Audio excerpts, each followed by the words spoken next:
کسی شخص یا جماعت کو ہم کافر کب کہیں گے؟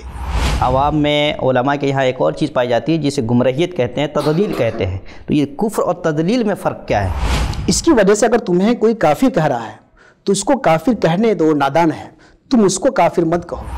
یہ آل سعود کی وہ کیا چیزیں ہیں جس کی بنیاد پر بعض لوگ ہی صحیح انہیں گمراہ کہتے ہیں؟ اب اگلا مسئلہ یہ ہے کہ گمراہ کے پیچھے نماز ہوگی کہ نہیں ہوگی؟ تو کہا جاتا ہے کہ مکروہ تحریمی کی بنیاد پر نماز واجب الادا ہو جاتی ہے، تو کیا یہ ایک ایسی کراہت ہوگی جس کی بنیاد پر نماز کو لوٹانا پڑے گا؟ انہوں نے پورے رسالہ میں بدعت کو ثابت کیا ہے، کفر کا اس کا اثبات نہیں کیا انہوں نے۔ تو اعلیٰ حضرت سے زیادہ سخت سنی بننے کی ضرورت نہیں ہے۔ مکہ المکرمہ میں یا مدینہ طیبہ میں، حرمین طیبین میں جو امام متعین ہے وہ نماز پڑھا رہے ہیں، ان نماز میں شامل نہ ہو کر کے اپنی جماعت الگ سے وہ کرتے ہیں۔ اللہ کے رسول صلی اللہ علیہ وسلم نے فرمایا کہ ایمان میں اور کفر میں خط فاصل نماز ہے۔ اپنا الگ الگ سب لوگوں نے نظریہ بنا رکھا ہے کہ اس کو اگر آپ مانیں گے تو آپ جمہور میں شامل رہیں گے اور ہمارے اعتبار سے مسلمان رہیں گے، ورنہ آپ کا اسلام سے اور سنیت سے چھٹکارا ہے۔ یہ فکر، یہ ایک خارجی فکر ہے، یہ خوارج کی فکر ہے کہ آپ اپنے حلقے کے علاوہ پوری امت کی تکفیر کرتے رہیں اور سب کو کافر سمجھیں۔ جب کچھ لوگ تضلیل و تکفیر کے لیے آواز اٹھا سکتے ہیں تو کچھ لوگوں کو اسلام اور سنیت کی آواز اٹھانے میں اور تعمیر مسلم اور وحدت امت کے لیے آواز اٹھانے میں ان کو تکلف کیوں ہے؟ مجھے اس بات بہت حیرت ہے۔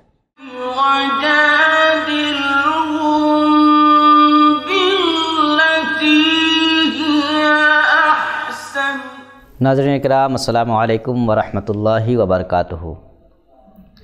الاحسان میڈیا کے بحث و نظر کے اس پروگرام میں آپ سب کا خیر مقدم ہے۔ ایک نہایت ہی اہم گفتگو لے کر کے ہم آپ کی بزم محبت میں حاضر ہیں۔ آج گفتگو کرنے کے لیے اس پروگرام کے خصوصی مہمان حضرت علامہ مولانا ڈاکٹر ذیشان احمد مصباحی صاحب قبلہ ہمارے ساتھ ہے۔ حضرت کا استقبال ہے اس پروگرام میں۔ بہت شکریہ۔ دراصل آج کی یہ خصوصی محفل، آج کا یہ خصوصی پروگرام اس مناسبت سے ہے کہ ہمارے اس عہد میں دین کے اعتبار سے بہت سارے اتار چڑھاؤ دیکھنے کو مل رہے ہیں۔ بہت زیادہ لوگوں کے اندر کنفیوژن ہے، بہت زیادہ تضاد بیانی، ایک الگ طرح کی سوچ ڈیولپ کر رہی ہے، جس کی بنیاد پہ ایک نئی نسل ہے وہ انتشار فکری کا شکار ہے کہ آخر وہ کرے کیا، کوئی فیصلہ صحیح طور پہ نہیں لے پاتی ہے۔ دراصل ہر طرف کفر اور شرک کے نعرے لگ رہے ہیں، بدعت وغیرہ کے نعرے لگ رہے ہیں، اور لوگوں کو ایک دوسرے سے ملنے، ایک دوسرے کے ساتھ اٹھنے بیٹھنے، ایک دوسرے کے ساتھ نماز جنازہ وغیرہ میں شریک ہونے، ہر چیزوں سے روکا جا رہا ہے، اور شرکت کی بنیاد پہ ایک الگ طرح کا ماحول بنایا جا رہا ہے۔ اس خصوصی محفل میں انہی سب عناوین پر آج گفتگو ہوگی۔ تو سب سے پہلے ہم حضرت علامہ ڈاکٹر ذیشان احمد مصباحی صاحب سے متعدد سوالات کر رہے ہیں اور وہ اس کے جوابات دیں گے۔ سب سے پہلا سوال تو یہ ہے کہ کسی بھی فرد یا جماعت کے کفر پر ہونے کی شناخت کیا ہے؟ کیسے پہچانا جاتا ہے کہ فلاں جماعت یا فلاں فرد کفر پر ہے؟ بہت شکریہ مفتی صاحب۔ الحمدللہ رب العالمین، والصلاة والسلام علی سید الانبیاء والمرسلین وعلی آلہ وصحبہ اجمعین۔ مفتی صاحب، کفر کا جو مسئلہ ہے یہ بڑا حساس ہے، اور اس لیے سب سے پہلا کام تو یہ کرنا چاہیے کہ کفر کے مسئلے میں ہر آدمی کو اپنی زبان نہیں کھولنی چاہیے۔ سب سے عافیت ہے خاموشی رہنے میں۔ امام غزالی نے اس لیے فرمایا ہے کہ تکفیر کے باب میں جب آپ کسی شخص یا گروہ کی تکفیر کر رہے ہوں تو خاموش رہنے میں نجات ہے، بولنے میں خطرات ہیں۔ لیکن پھر اس کے بعد امام غزالی رحمہ اللہ نے بہت واضح طور پر اس کو ڈیفائن کیا ہے، کسی شخص یا جماعت کو ہم کافر کب کہیں گے؟ کوئی شخص یا جماعت از خود اسلام سے اپنا رشتہ کاٹ لے تو خود کہے کہ ہم مسلمان نہیں ہیں، ہمیں قرآن پہ سوال ہے، رسول اللہ پہ سوال ہے، ظاہر سی بات ہے اس کی تکفیر بالکل آسان ہے، ایزی ہے۔ اس کے بعد دوسرا مرحلہ ہوتا ہے کہ ایک شخص مسلمان کہہ رہا ہے، ہم اس کو کیسے کافر کہیں؟ تو مسلمانوں کے آپس میں بہت سارے مسائل میں، نظریات میں اختلافات ہیں، لیکن ان تمام اختلافات کے باوجود سارے اہل اسلام مسلمان ہی ہیں، سارے مدعیان اسلام مسلم ہی ہیں، ان سے اسلام کا تعلق ہے، الا یہ کہ دین کی کسی بنیادی واضح قطعی بات کا کھلم کھلا واضح طور پہ کوئی انکار کرنے لگے۔ اگر دین کی کسی بنیادی بات کا، نماز کا، روزے کا، حج و زکوٰۃ کا، توحید کا، رسالت کا، اس طرح کی چیزوں کا اگر کوئی کھلم کھلا انکار کرنے لگے، اگرچہ باقی چیزوں کو مانے، تو وہ شخص یا وہ جماعت اسلام کے دائرے سے باہر چلا جائے گا۔ ادروائز وہ تمام اختلافات کے باوجود وہ اسلام کے دائرے میں شامل ہوگا۔ اسی طرح دین کی بنیادی باتوں کے انکار کے ساتھ دین کی بنیادی باتوں کا مذاق اور استہزاء اور توہین کو بھی اسی میں شامل کر لیا گیا ہے ضمنی طور پہ، چونکہ استہزاء اور مذاق یا توہینی یہ ثابت کرتی یہ باتیں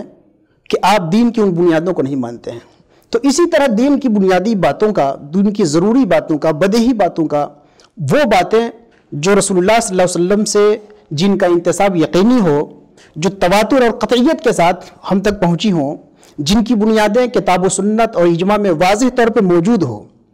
ایسی کھلی باتوں کا کھلا انکار اگر کوئی کر رہا ہے یا ان کھلی باتوں کا کوئی مذاق، استہزاء، توہین کر رہا ہے تو اس کو ہم کافر کہیں گے۔ اور اگر کسی کے قول سے کسی بات کا انکار لازم آ رہا ہے لیکن خود کھل کے اس کا انکار نہیں کر رہا ہے، یا کسی کے عمل سے توہین کا ایک پہلو نکل رہا ہے لیکن وہ خود اہانت کا انکار کر رہا ہے، تو اور اس کی اہانت بہت واضح نہیں کہ دو دو چار کی طرح ہر آدمی سمجھ جائے، تو ایسی صورت میں کسی شخص یا گروہ کو کافر نہیں کہا جائے گا۔ اور اگر بعض دفعہ ایسا ہوتا ہے کہ انکار یا توہین جو ہے اتنی مشکل ہوتی ہے کہ اس کو سمجھنا آسان نہیں ہوتا ہے، اور بعض دفعہ اس پہ بڑے اکابر علماء کا اختلاف بھی ہو جاتا ہے کہ بعض علماء کہتے ہیں کہ توہین کا تحقق ہو گیا، اور بعض دفعہ لوگ کہتے ہیں کہ بعض علماء کہتے ہیں کہ تحقق نہیں ہوا، یا اس بنیادی دین کے عقیدے کا انکار کا تحقق ہو گیا، یا تحقق اس کی توہین کا ثبوت ہو گیا، تحقق ہو گیا، اور بعض علماء کے نزدیک کا تحقق واضح طور پہ نہیں ہوتا ہے، تو یہ مسئلہ مختلف ہی ہو جاتا ہے۔ اس طرح کی جب سچویشن پیش آتی ہے تو مسئلہ مختلف ہی ہو جاتا ہے۔ ایسی صورت میں حکم یہ ہے کہ حتی الامکان بچا جائے، تاہم جن کے نزدیک انکار یا توہین آفتاب نیمروز کی طرح، دوپہر کے سورج کی طرح واضح ہو چکا ہو، وہ ظاہر سی بات ہو تکفیر کریں گے، مجبور ہیں۔ لیکن جن پر اس طرح واضح نہ ہو، وہ انکار دین کی بنیادی باتوں کا واضح انکار ثابت نہ ہو، یا دین کی بنیادی باتوں کا واضح استہزاء ثابت نہ ہو، وہ ظاہر سی بات ہے وہ مذمت تو کریں گے، لیکن ایسی صورت میں مذمت تو کر سکتے ہیں لیکن تکفیر نہیں کر سکتے ہیں۔ اسی لیے چونکہ یہ پیچیدہ بعض صورتیں ہوتی ہیں، بہت ڈیفیکلٹ ہوتی ہیں، پیچیدہ ہوتی ہیں، اس لیے کہا جاتا ہے کہ اس مسئلے میں عوام اپنی زبان بند رکھیں، عام علماء بھی زبان بند رکھیں، جو بڑے محققین علماء ہیں اس پہ گفتگو کر سکتے ہیں، اور ہو سکتا ہے کہ ان کا اجماع ہو جائے۔ جب سب کا اجماع ہو جائے تو سب کو ماننا چاہیے، اور ایسا ہو سکتا ہے کہ بعض علماء ایک طرف جائیں، بعض علماء ایک طرف جائیں، تو اس طرح اس میں اختلاف ہو جاتا ہے۔ ایسی صورت میں قطعیت کے ساتھ اسلام کا حکم یا کفر کا حکم نہیں لگایا جا سکتا ہے۔ ہر شخص اپنی تحقیق کے مطابق کوئی موقف طے کر سکتا ہے، محققین، اور باقی عوام یا عام علماء ہیں وہ تابع ہوتے ہیں بڑے علماء کے۔ یہ کفر پہ آپ نے تکفیر پہ بڑی جامع بات کہی، لیکن یہاں پہ ایک اور چیز ہے جسے سمجھنے کی ضرورت ہے۔ ایک ہے کفر، دین کا انکار جس کی بنیاد پہ تکفیر کی جاتی ہے، اور عوام میں علماء کے یہاں ایک اور چیز پائی جاتی ہے جسے گمراہیت کہتے ہیں۔ تو یہ کفر اور تضلیل میں فرق کیا ہے؟ دونوں کا تھوڑا سا فرق واضح کر دیں۔ کفر کے بارے میں نے بتایا کہ دین کی بنیادی واضح بات، قطعی بات، اس کا انکار، جسے ضروریات دین کہتے ہیں، جس کو ضروریات دین کہتے ہیں، نماز ہے، روزہ ہے۔ ضلالت کہتے ہیں کہ وہ بات دین سے متعلق ہو، رسول اللہ کی تعلیمات اس سے متعلق ہوں، لیکن وہ تعلیم، وہ بات، وہ حدیث، وہ خبر نبی اکرم صلی اللہ علیہ وسلم سے تواتر کے ساتھ نہ پہنچی ہو، تو غیر متواتر بات ہو، تواتر کے ساتھ نہ پہنچی ہو، یا تواتر سے تو پہنچی ہو بات لیکن اس متواتر بات اگرچہ تواتر سے ہے لیکن اس تواتر نص کا جو فہم ہے اس فہم میں اختلاف رہا ہو، امت کا اس نص کے اندر اختلاف رہا ہو، توسع رہا ہو، گنجائش رہی ہو، اور ایسے نصوص کا، ایسے عقیدے کا کوئی انکار کر رہا ہے تو اس کو گمراہ کہا جاتا ہے۔ یا جو جمہور امت کا جو فہم ہے، اہل سنت کا جس کو کہتے ہیں، تو جمہور امت سواد اعظم کا جو فہم ہے اس فہم سے اختلاف کوئی کرے، فہم دین سے اختلاف کرے، یا وہ بات ایسی ہے کہ وہ رسول اللہ سے آئی ہے لیکن اس میں قطعیت نہیں ہے، وہ تواتر کے ساتھ نہیں آئی ہے، اس کا کوئی انکار کر رہا ہے، تو اس کو گمراہ کہا جائے گا۔ لیکن چونکہ وہ رسول اللہ سے ثابت شدہ قطعی بات کا واضح انکار نہیں کر رہا ہے، اس لیے اس کو کافر نہیں کہا جائے گا۔ اس کی مثال امام غزالی نے دی ہے کہ جو شاہراہ ہوتا ہے، کہیں جانے کے لیے ایک ہائی وے ہوتا ہے، اس ہائی وے سے جو جا رہا ہے وہ اہل سنت ہے، وہ منزل کی طرف جا رہا ہے، اہل سنت ہے وہ، اور بدعتی وہ ہے جو شاہراہ کو چھوڑ کر کے گلیوں کی سے جانے لگے، تو منزل تک تو وہ بھی پہنچے گا لیکن اس کی منزل میں پہنچنے میں دیری ہو جائے گی، وہ مین راہ سے، مین اسٹریم سے وہ بھٹک گیا ہے، اس لیے وہ گمراہ ہے۔ منزل کا اس نے انکار نہیں کیا ہے۔ کافر میں اور گمراہ میں ہی فرق ہوتا ہے کہ کافر منزل کا انکار کرتا ہے، گمراہ منزل کا انکار نہیں کرتا، وہ بھی اللہ رسول کے پاس جا رہا ہوتا ہے، لیکن امت کا جو سواد اعظم کا جو فہم ہے، جمہور کا جو فہم ہے، اس سے وہ اختلاف کر رہا ہوتا ہے۔ شیخ عبدالحق محدث دہلوی رحمۃ اللہ علیہ نے اس کی اور واضح تو اس کی وضاحت فرمائی کہ آپ سمجھ لیں کہ آپ کو یہاں سے کانپور جانا ہے، تو ایک تو راستہ یہ ہے کہ آپ جو کانپور یہاں سے ہائی وے جو جا رہا ہے پچھم کی طرف، سیدھے آپ پچھم کی طرف چلے جائیں، یہ اہل سنت کا راستہ ہے، جو سواد اعظم کا راستہ ہے، جو شاہراہ اعظم ہے، جو بیچ کا راستہ ہے، یہ اہل سنت کا راستہ ہے۔ ایک دوسرا شخص وہ ہے جو شاہراہ سے نہیں جا رہا ہے بلکہ مختلف گلیوں سے ہو کے جا رہا ہے، تو اب اس کو منزل میں پہنچنے میں کافی ٹائم لگ جائے گا، تو یہ شخص ہوا کون؟ گمراہ۔ لیکن شیخ عبدالحق محدث دہلوی فرماتے ہیں کہ بجائے کوئی شخص پچھم جانے کے یا پچھم کی طرف تھوڑا سا مڑ کے جانے کے، وہ سیدھے پورب کی طرف اس نے اپنا راستہ کر لیا، منزل چینج کر دیا، رسول اللہ کی بنیادی باتوں کا انکار کر دیا، اسلام کی اساسیات کا کھل کر انکار کر دیا، اس نے رخ ہی پھیر لیا، یہ شخص کافر ہوتا ہے۔ تو جو شخص اسلام سے رخ پھیر لے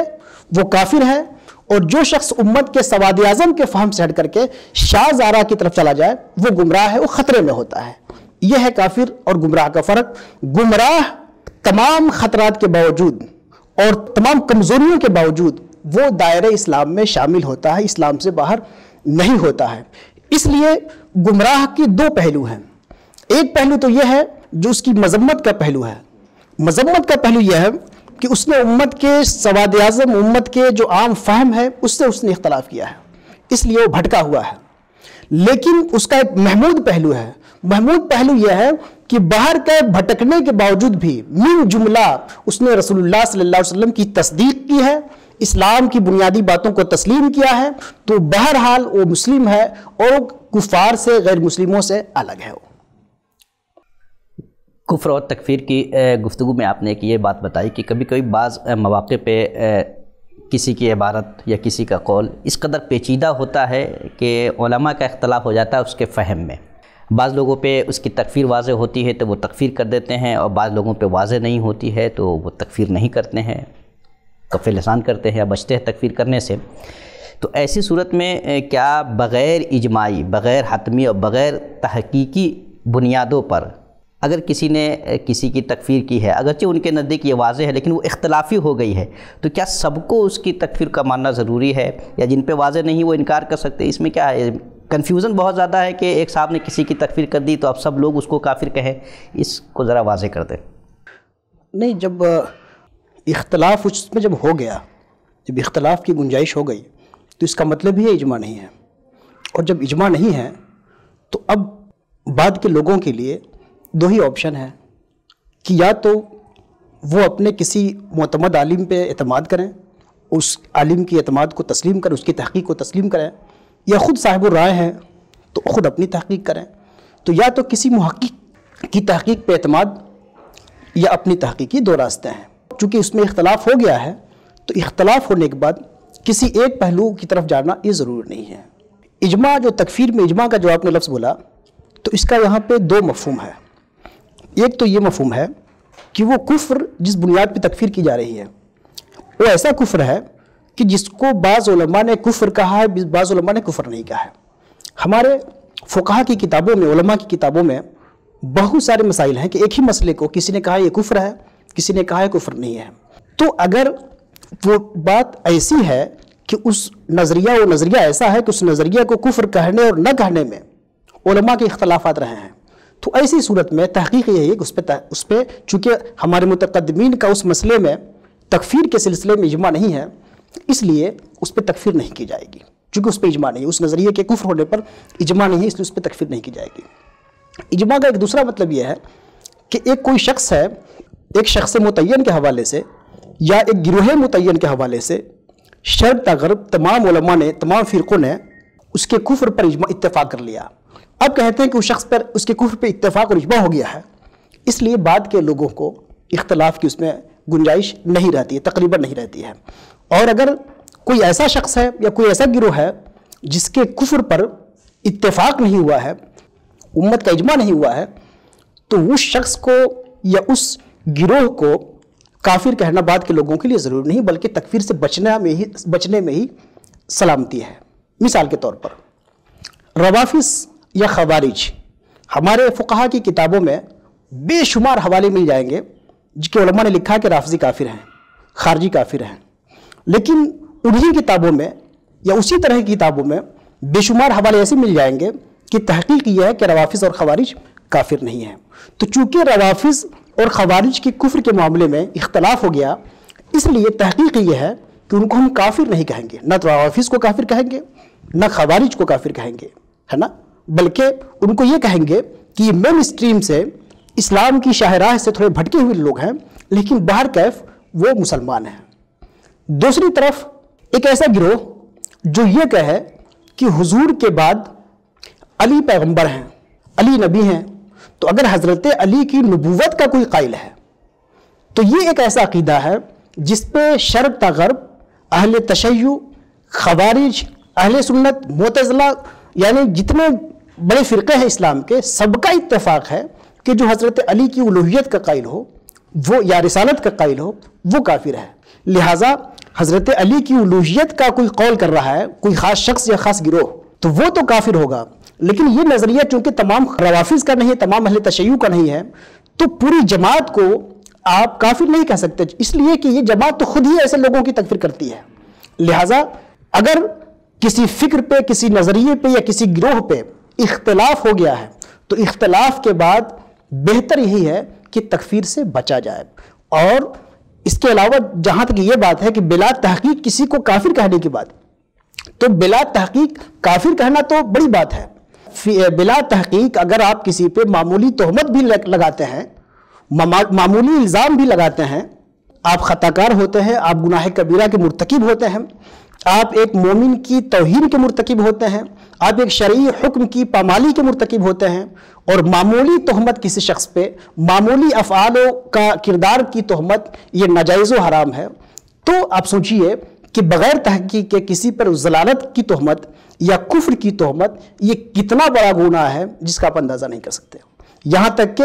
یہ اتنا بڑا الزام ہے کہ حضور پاک نے فرمایا کہ اگر کوئی کسی بھائی کو کافر کہتا ہے اور وہ شخص کافر نہیں ہے تو کہنے والا کافر ہو جائے گا، یعنی کہنے والے کفر کے راستے پہ چلا جائے گا. اس حد تک یہ برا عمل ہے، اس حد تک یہ قابل مذمت عمل ہے کہ کسی کے حوالے سے تحقیق کے بغیر آپ گمراہی یا کفر کا فتویٰ ایشو کرتے پھرے. یہ ہمارے برصغیر ہند و پاک میں خصوص ہم بات کریں ہندوستان کی، تو ابھی جو موجودہ سعودی حکومت ہے آل سعود کی، جو تقریباً گزشتہ 200-250 سالوں سے حرمین طیبین پہ حکومت کر رہی ہے، اس کے حوالے سے یہ بتایا جاتا ہے کہ یہ گمراہ جماعت ہے، یہ گمراہوں کی حکومت ہے. یہ آل سعود کی وہ کیا چیزیں ہیں جس کی بنیاد پر بعض لوگ ہی صحیح انہیں گمراہ کہتے ہیں؟ آپ آل سعود کے حوالے سے آپ یہ نہ کہیں کہ بعض لوگ کہتے ہیں، بلکہ آل سعود کی جو یا وہابی فکر جو آئی تو ان کے منتسبین کے علاوہ ان سے پہلے جو بھی امت تھی اہل سنت کے جو طبقات تھے شرق تا غرب، ہندوستان ہی نہیں، ہندوستان سے باہر عالم عرب میں ہر جگہ سب نے اس فکر کی مخالفت کی اور سب نے اس کی مذمت کی، شدید مذمت کی. یہاں تک کہ اس کے جو فکر کے بانی ہیں شیخ محمد ابن عبد الوہاب، ان کے جو بھائی ہیں، ان کے اپنے بھائی شیخ سلیمان ابن عبد الوہاب، تو خود ان کے بھائی نے مذمت کی اور خود ان کے بھائی نے باضابطہ کتاب لکھ کے رد کیا اور یہ کہا کہ تم اس قدر غلو کیسے کر سکتے ہو کہ اہل قبلہ کی تکفیر کرو.